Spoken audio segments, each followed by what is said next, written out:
Bonjour à tous. Dans notre relation avec nos contemporains, nous nous trouvons souvent devant des personnes qui n'écoutent pas ce que nous aimerions partager avec elles, c'est-à-dire l'Évangile, la bonne nouvelle du salut en Jésus le Messie.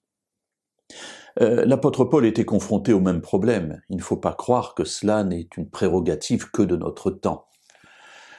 Dans une lettre adressée aux Corinthiens, sa deuxième lettre, au chapitre 4, et au verset 4 et 5, Paul écrit la chose suivante. On va lire à partir du verset 3 et 4, on va lire.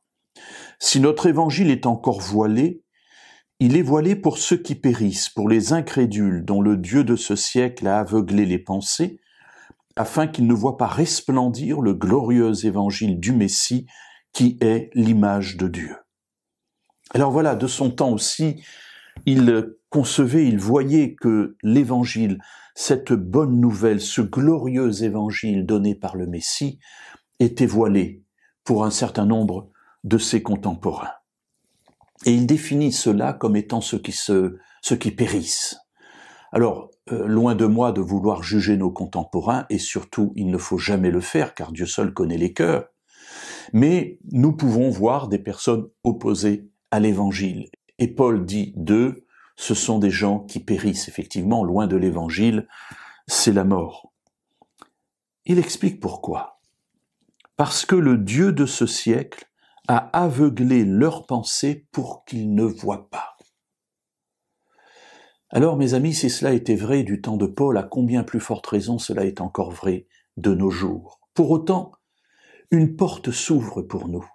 Effectivement, dans ces contextes épidémiques, eh bien, l'oreille de nos contemporains est plus attentive à un message que nous pouvons leur adresser.